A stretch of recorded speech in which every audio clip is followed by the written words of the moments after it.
di sini saya Jessica Felicia Papamata. Saya Alifana Sabrina. Saya Maria Betalira. Saya Purnomo. Bapak Purnomo. Di sini kami akan melakukan sesi tanya jawab ataupun ngobrol-ngobrol tentang 4A dan juga carrying capacity di Kampung Wisata Warung Boto. Langsung saja kita mulai.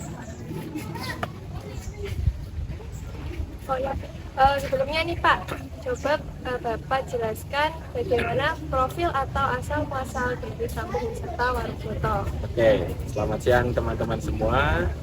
Perkenalkan saya Purnomo yang sampai saat ini masih dipercaya mendapatkan amanah untuk mengelola dan memimpin Kampung Wisata Warung Boto. Kampung Wisata Warung Boto mulai diresmikan pada tanggal 30 Juni 2013. Pada saat itu yang meresmikan adalah Mantri Pamungpraja Kementerian Umbul-Harjo, almarhum Bapak Agus. Pada saat itu Kampung Wisata Warung Boto baru memiliki satu paket wisata, yaitu paket wisata edukasi, di mana saat itu paket wisata edukasi kami dengan daur ulang sampah. Kemudian pada tahun 2019 paket wisata edukasi kami bertambah ke pewarnaan kain shibori. Sampai 2022 kemarin, 23 kemarin, paket wisata edukasi kami bertambah ke pembuatan produk dari resin. Oke Pak, selanjutnya itu ada atraksi apa aja sih yang ada di Kampung Wisata Warung Boto? Di Warung Boto? Oke, atraksi wisata selain pengunjung atau wisatawan datang berkunjung dengan menggunakan fasilitas paket wisata, selain paket wisata edukasi tadi, pewarnaan kain shibori, kemudian ada pelatihan daur ulang sampah, kemudian ada juga pembuatan produk dari resin. Suguhan yang kami sajikan ke wisatawan yang datang dengan menggunakan paket wisata khusus, kami akan menyuguhkan beberapa tarian-tarian yang ada di Kampung Wisata Warung Boto. Ada beberapa produk atau beberapa jenis macam pertunjukan yang kami tampilkan. Salah satunya adalah sendera tari yang tahun kemarin kami tayangkan atau kami promosikan di destinasi wisata unggulan adalah sendera tari Lawung Panji. Jadi silakan kalau misalnya teman-teman pengen menghendaki adanya pertunjukan sendera tari seperti itu dengan harga tiket yang tentu saja lain dengan yang biasa dipergunakan wisatawan, kami akan menyajikan sendera tari tersebut. Kemudian selain itu juga ada jenis atraksi yang lain kayak semacam dari alat musik dari lesung, tahu nggak lesung? Lesung itu yang buat gejek lesung itu di tempat kami juga ada. Itu pun juga nanti kalau seandainya wisatawan menghendaki seperti itu akan kami sajikan juga. Begitu. Sendera tarinya tadi bermakna tentang apa Pak? Sendera tari Lawung Panji ini adalah menggambarkan tentang cerita anak-anak muda yang ada di Kelurahan Warung Boto, yang ada di kawasan Kampung Wisata Warung Boto, yang dia sedang berlatih atau bersiap untuk menjaga budaya. Jadi kan teman-teman sendiri tahu bagaimana budaya dari luar negeri yang datang ke Indonesia, yang datang ke Yogyakarta khususnya, dengan berbagai macam yang ada. Nah, teman-teman pemuda ini dia berlatih untuk menjaga mental dia supaya tetap teguh dalam menjaga budaya terutama di kawasan Kampung Wisata Warung Boto. Jadi atraksi di Kampung Wisata Warung Boto ini ada berapa macam Pak? Ada yang sejarah? Ya, ada atraksi sejarah, kemudian atraksi seni, kemudian atraksi budaya juga. Atraksi budayanya salah satunya seperti ini, yang selalu dilaksanakan di menjelang bulan puasa. Itu kalau di tempat lain meskipun ada, tapi juga kami itu juga melestarikan, yaitu nyadran namanya, ngapem. Nah, atraksi budaya itu yang selalu kami tampilkan menjelang bulan puasa. Itu mulai dari cara membuat apem, dan membuat apemnya itu tidak sendiri-sendiri tapi dilaksanakan secara massal, secara bersama-sama, mencerminkan bahwa kegotong royongan di Kelurahan Warung Boto ini masih terjaga. Kemudian setelah apem itu terbuat, kemudian apem itu kemudian disusun dijadikan gunungan. Nah, kemudian diarak muter kampung, kemudian didoain, kita doakan bersama-sama. Tujuannya apa? Kita mendoakan leluhur kita yang sudah meninggal. Ya, kemudian setelah didoakan, apem ini nanti dibagi-bagikan kepada pengunjung yang datang. Atraksi budaya yang selalu diadakan di bulan puasa itu. Jadi mungkin mbak-mbaknya nanti setiap kali mau bulan puasa silakan datang ke sini dengan memantau sosial media kami. Apemnya gratis. Kita bisa ikut bikin nggak? Boleh, silakan nanti biasanya mulainya dari pagi itu bikinnya. Dari jam 6, sudah bangun belum jam 6 nih? Nah, jam 6 ini ibu-ibu sudah mulai bikin. Kemudian selesainya biasanya menjelang zuhur seperti ini. Kemudian jeda zuhur sampai menjelang asar ini dirakit apemnya, ya kemudian habis asar baru diadakan acara yang besar tadi. Nah, kalau untuk sendera tari sendiri tadi kan ada lawung pandi ya, Pak. Nah, selain itu tuh ada sendera tari yang lainnya nggak, Pak? Ada 2 jenis sendera tari yang pernah kami populerkan atau pernah kami sajikan. Yang pertama adalah sendera tari padusan. Itu juga acara itu dilaksanakan di setiap bulan puasa juga. Kalau mbak-mbak pernah mendengar atau pernah mengetahui atau mungkin mengikuti ya acara padusan itu kan setiap menjelang bulan puasa kita mandi besar ini untuk yang muslim gitu. Nah, padusan ini kami sendera tarikan. Ceritanya adalah sepasang anak manusia, putra dan putri gitu nggih. Kemudian dia mau bersiap-siap menuju ke padusan, mau ke acara tempat padusannya itu, mau tempat mandi. Karena ceritanya masih zaman tempo dulu, otomatis kan mandinya tidak di tempat kamar mandi, tapi di sebuah telaga atau di sebuah kolam atau di sebuah tempat air mengalir gitu nggih. Nah, sepanjang perjalanan menuju ke tempat padusannya ini selalu digoda oleh hawa nafsu yang jelek-jelek. Nah, hawa nafsu itu bisa berbuat bisa berupa jahat tentu saja. Nah, hawa nafsu ini kami simbolkan, saya simbolkan seperti raksasa begitu. Kemudian selama perjalanan menuju ke tempat padusan ini, raksasa ini menggoda supaya apa? Supaya jangan datang ke tempat padusan. Ngapain toh kamu beribadah? Ngapain toh kamu melakukan ritual seperti itu? Ngapain toh kamu mau mandi? Nah, ibaratnya seperti itu. Tapi karena keteguhan hati dari sepasang anak manusia ini bahwa saya ingin beribadah, saya ingin meminta pahala dari Allah SWT.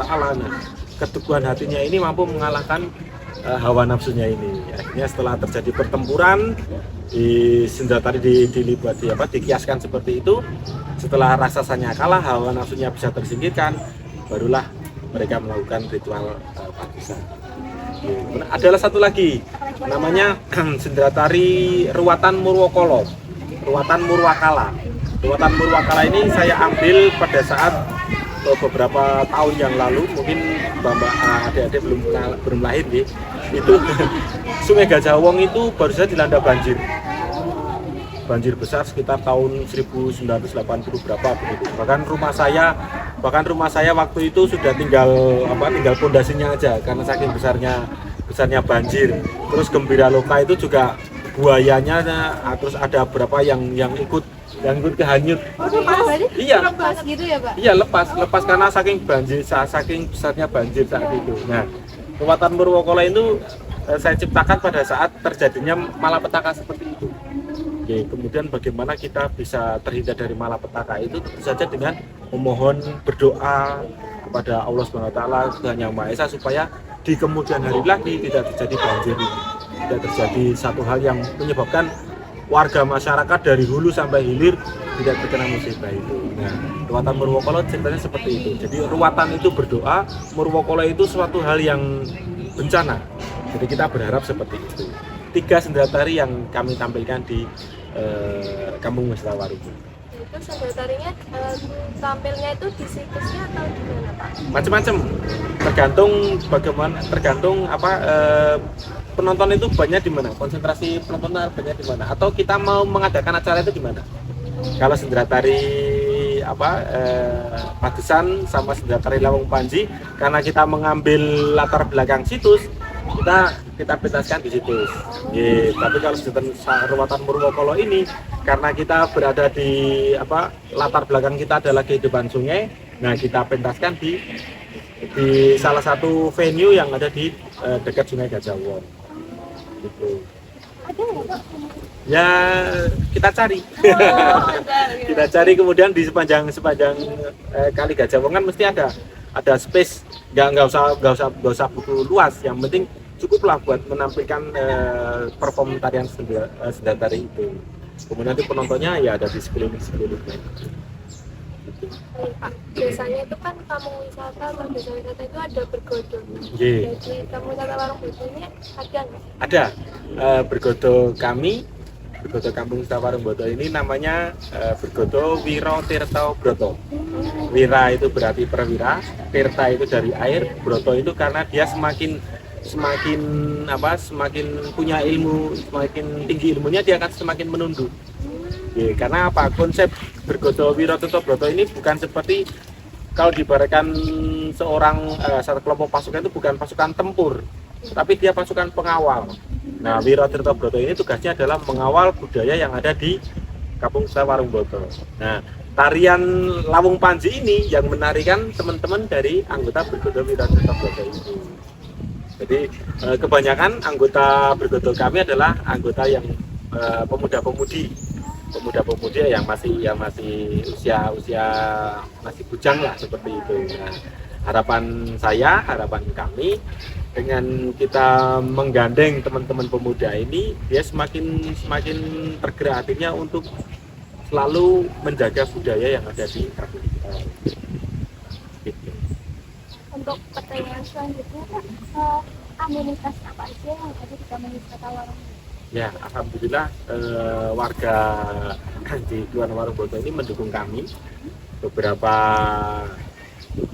amenitas yang ada selain tempat ibadah, masjid, kemudian ada juga homestay di Kampung Wisata Warung Boto ini ada 5. Terus baru saja lagi tumbuh lagi di kawasan kami. Saya belum tahu namanya karena baru yang punya ini baru 4 atau 5 hari, semingguan yang lalu lah konfirmasi ke saya.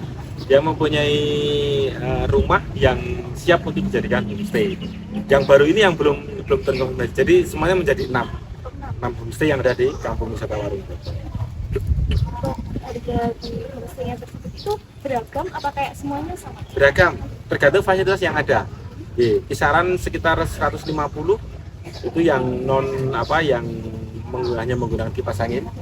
Kemudian kalau yang menggunakan AC berkisar antara 300-an.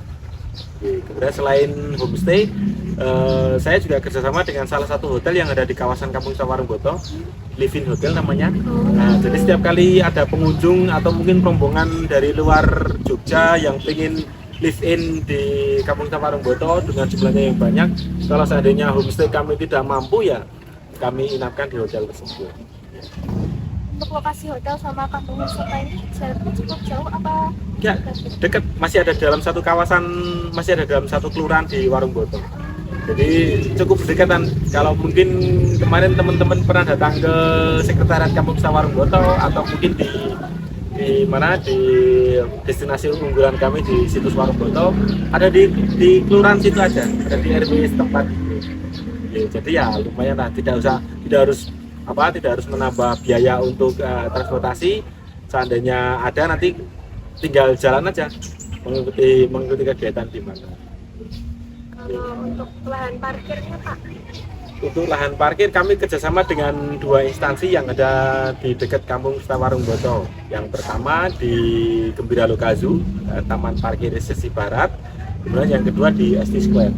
Jadi kalau ada pengunjung yang menggunakan bis besar itu, modelnya drop zone, Mbak Jessica. Jadi mereka datang di drop di salah satu lokasi, kemudian bis ini parkir di 2 tempat, salah satu dari 2 tempat itu. Kemudian wisatawan akan melakukan aktivitas. Setelah selesai, bis akan menjemput mereka. Kalau untuk mobil-mobil atau motor itu di dalam kampung wisata bisa ya Pak? Bisa. Ada 2 lahan parkir di tempat kami. Salah satunya di dekat Masjid Al-Anhar, tempat sekretariat Kampung Wisata Warungboto. Itu ada lahan kecil yang sekitar 7 sampai 10 mobil muat di sana. Dan yang kedua di dekat Masjid Al-Jami. Di sana ada lahan parkir 4 sampai 5 mobil muat di sana.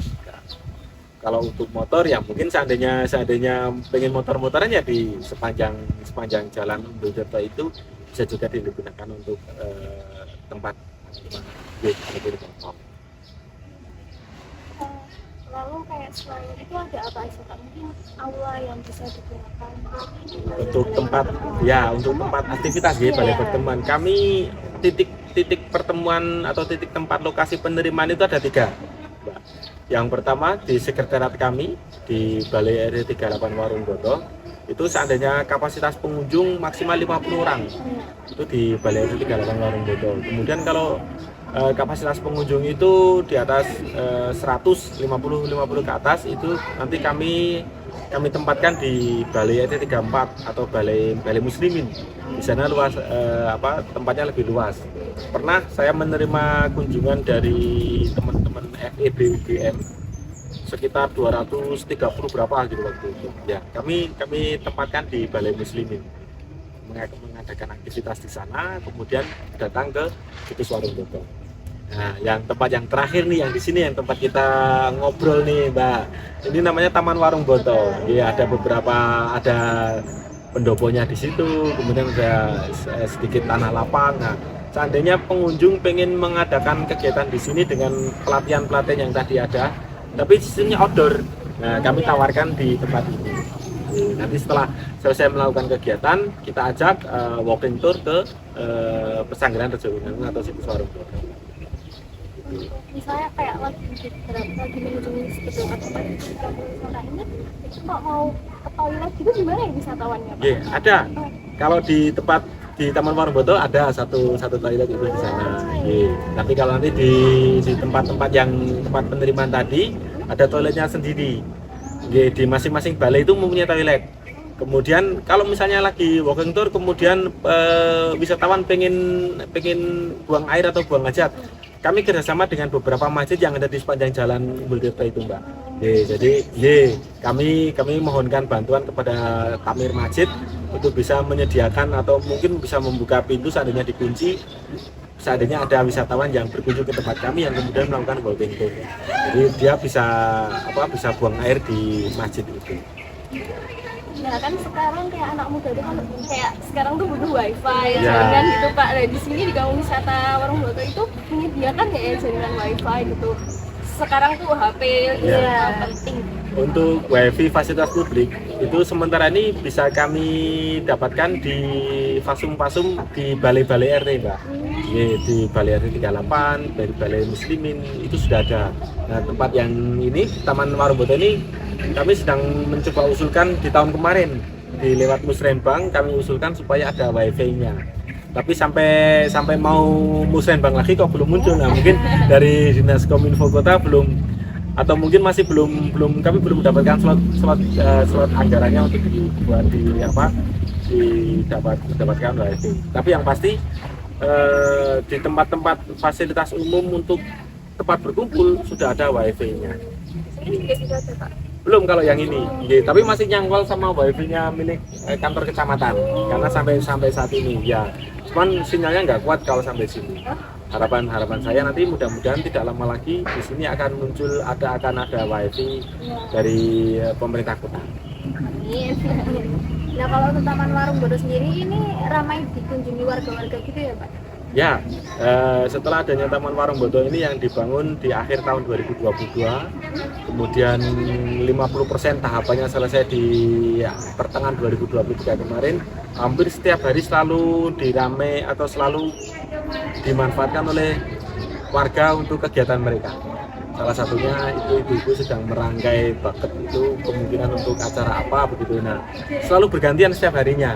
Tapi karena ini tempatnya terbuka, kemudian tempat izinnya juga masih belum dikelola dengan baik, jadi ya mereka datangnya itu mungkin janjian atau mungkin kalau sudah ada yang menempati bergeser kemana. Jadi tidak tidak ada crash atau tidak ada apa istilahnya ya, tidak rebutan begitu. Oke. Mereka saling memahami karena memang Taman Warung Boto atau ruang terbuka hijau ini digunakan untuk bisa dimanfaatkan oleh warga. Selanjutnya itu aksesnya untuk ke kampung wisata ini tuh sekarang kayak mudah untuk dikunjungi apa kayak masih sulit gitu Pak? Dan juga bisa, tadi kan dijelasin ya ada bus itu diletakkan di mana, lalu di sini juga cukup untuk motor dan mobil, bisa dijelaskan lebih detailnya gimana Pak? Oke. Kalau untuk akses menuju kampung wisata Warung Boto sangat mudah. Seandainya nanti wisatawan itu berkunjung ke tempat kami, kemudian kebetulan mungkin belum pernah datang ke kami cukup melakukan share mapping di kampung wisata Warung Boto. Nanti titik lokasinya akan jatuh di Jalan Umbul Tirto RT 38 Warung Boto. Kemudian nanti kalau di tempat yang lain, nanti kami tinggal melakukan share link di mana saja. Yang pasti akses menuju ke titik kampung wisata Warung Boto bisa dilalui dengan mudah, baik itu dengan bis besar, bis 3/4 ataupun kendaraan pribadi yang lain. Kan juga sini tuh juga udah gampang diakses pakai Google Pak. Ya, yes, di Google Map, dan kebetulan memang yang menjadi admin Google Map-nya baik di Taman Warung Boto RDAP sini, kampung wisata Warung Boto itu teman-teman dari kampung wisata Warung Boto sendiri. Jadi kalau seandainya ada update data atau apapun perubahan tentang map ini, kami sendiri yang bisa mengelolanya. Jadi kami tidak di tangan dua kan, atau mungkin kami menerima itu enggak, tapi mulai kami bangun sendiri jaringan mapnya itu dari kami sendiri. Jadi mudah untuk mengakses, mudah untuk seandainya nanti ada pertanyaan atau apapun tentang lokasi kami bisa melalui media itu.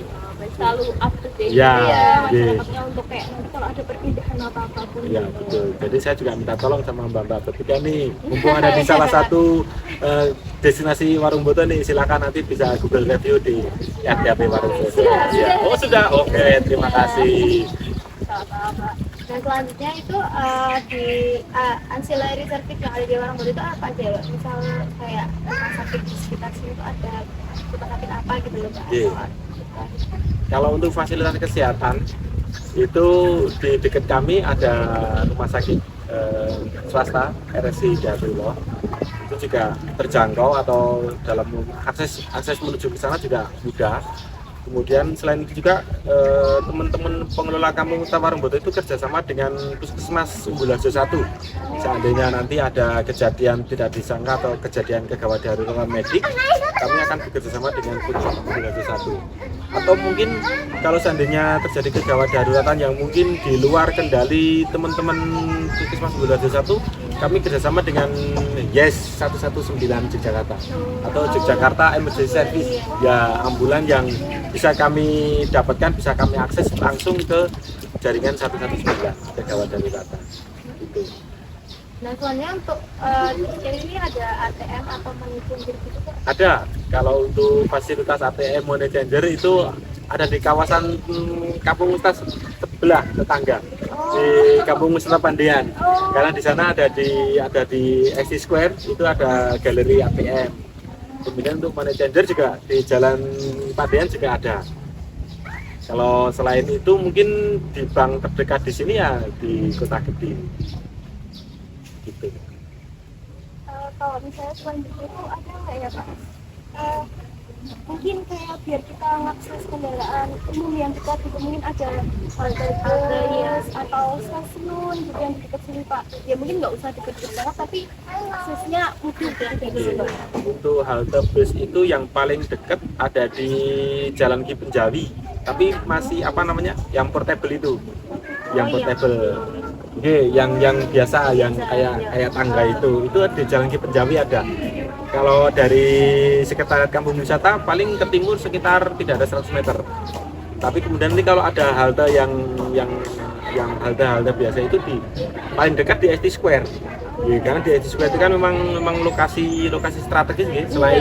Selain untuk memang di sana tempatnya sebuah destinasi, juga tempat berkumpulnya orang, jadi halte paling dekat ada di sana. Kemudian ada satu lagi di dekat Rumah Sakit Islam Hidayatullah. itu juga ada halte Jogja, Trans Jogja. Kemudian kalau untuk stasiun ya lumayan juga, tapi aksesnya dengan menggunakan transportasi online atau mungkin transportasi pribadi mudah juga. Stasiun Lempuyangan yang terdekat dengan sini. Nah, selanjutnya di kampung wisata Warungboto ini sudah menerapkan carrying capacity atau pembatasan pengunjung? Kalau untuk pembatasan pengunjung, karena situasi COVID sudah tidak ada nih, kami tidak mempunyai pembatasan pengunjung. Jadi pengunjung berapapun, terutama pengunjung keluarga itu kami terima. Kalaupun misalnya ada 1-2 pengunjung yang pengen datang ke kami hanya sekedar menikmati kawasan, kami juga menerima dengan senang hati. Terutama kalau untuk paket wisata, nah itu yang paket wisata ini kami yang menerapkan sistem pembatasan, Mbak. Karena apa? Karena kami juga memberdayakan masyarakat yang lain. Jadi paling tidak untuk paket wisata edukasi yang daur ulang sampah ini minimal 20 orang. Ya, 20 orang pengunjung. Harapan saya dengan 20 orang pengunjung ini pemasukan yang kami dapatkan bisa kami bagikan kepada penyedia jasa atau penyedia pelatihan. Kemudian kalau untuk yang Shibori ini minimal 30 orang. Beda sedikit tapi kalau misalnya datang ke sini adanya cuma 20, ya enggak apa-apa. Kami terima. Jadi pembatasan itu kami lakukan fleksibel. Tidak menjadi harga mati bahwa kami harus sesuai dengan aturan, betul, sesuai dengan kapasitas wisatawan, tapi juga membuat nyaman wisatawan datang ke tempat kami. Gitu.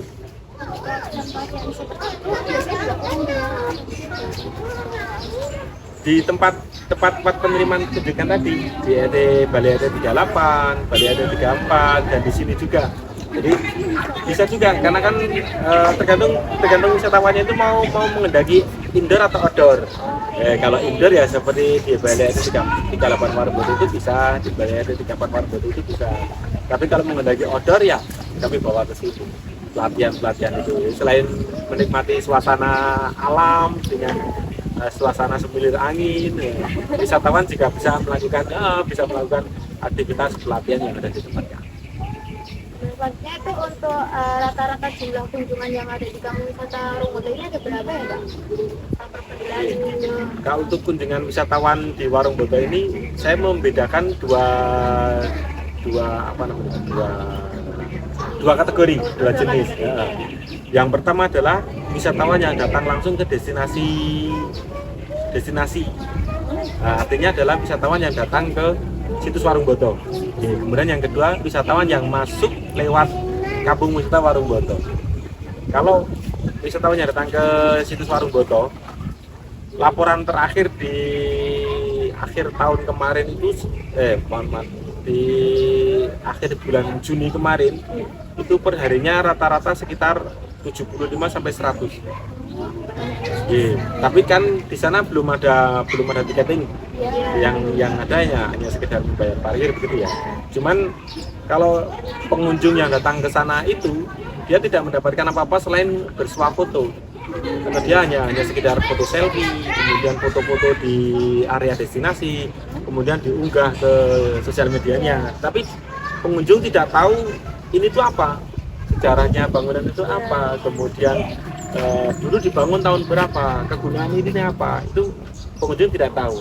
Tapi kalau pengunjung lewat kampung wisata Warungboto, selain pengunjung akan menikmati paket wisata yang ada, ketika kami ajak datang ke situs Warungboto, kami bisa menerangkan, kami bisa bercerita bahwa ini dulu adalah pesanggeran Tulungagung yang namanya, kemudian tempat untuk istirahat dibangun tahun ini.